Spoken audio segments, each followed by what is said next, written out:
Radio Nova. Music history. Do you know an awful lot of stuff went on from September 17th to 21st in years gone by? Let's take a look at that now.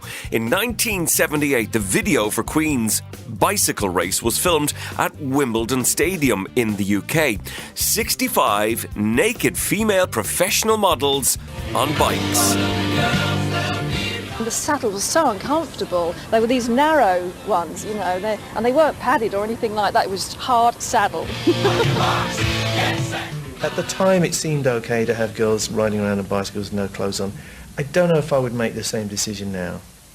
Probably not. The bikes went back into stock. Nobody knew they were actually used in the shoot. I suppose we could have preserved them and perhaps sold them at a higher price, maybe autographed by Jane Warner or something like that.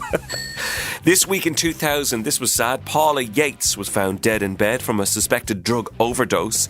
She had been on the television for a lot of our lives, married Bob Geldof, of course, and was the girlfriend of INXS singer Michael Hutchence. Here she is interviewing him in bed on morning television. This is a guest that has everything that a rock star needs to have.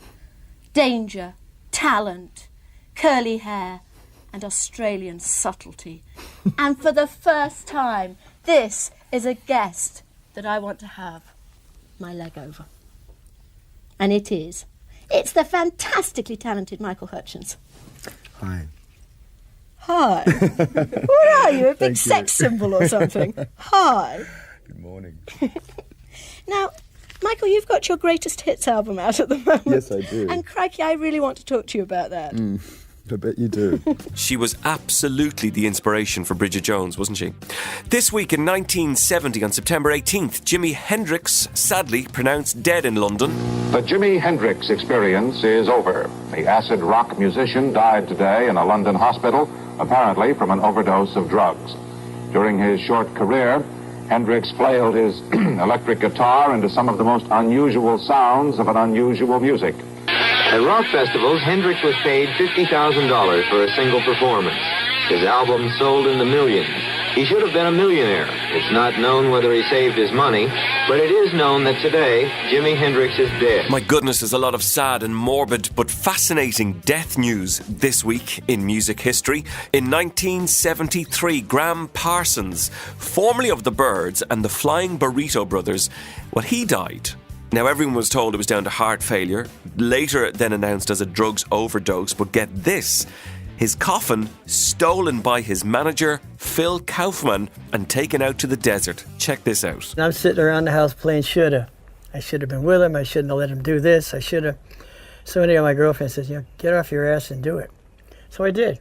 I borrowed a hearse from a friend, went out to LAX, and convinced them that the family wanted the body flown out to New Orleans. And so you just took him out to Joshua Tree? Took him out to Joshua Tree and opened up the casket. And we used to play this game. What do you got something on your shirt? Burp. That was the last thing he got from me. And then I put the gas on him and said, see you around, pal. And lit a match and threw it in. It went, poof. It's a big flame ball of oxygen as the gasoline ignited. And I could see his ashes going up into the desert. I said, my job's done here. And then we left, and a couple of days later, the police arrested me for Grand Theft Parsons. Funny that. They were arrested. This week in 1970, Jim Morrison of The Doors was acquitted of charges of lewd behaviour, but found guilty of exposing himself during a concert. Jim liked to get naked now and again. Well, in the realm of art and theatre, I do think that there should be complete freedom for the artist and performer. I'm not personally that convinced that nudity is always, a necessary part of, a play or film, but the artist should feel free to use it if he feels like it. This week in 1972, Paul McCartney and Linda were arrested for the second time in 4 weeks for possession of cannabis, this time at their Scottish farmhouse. Yeah, well, we got a load of seeds, kind of in the post, and we didn't know what they were, we kind of planted them all, and five of them came up illegal. Now, of course, this conviction might affect your entry to the States, where you have considerable business interests there. Yes. How do you feel about that? Well, I understand I might not get stopped from going into the States because it's a technical offence. I hope not, anyway. And in 1980 in this week, Bob Marley collapsed while jogging in New York Central Park. He'd played Madison Square Garden the night before and sounded like this from somebody's tape recorder.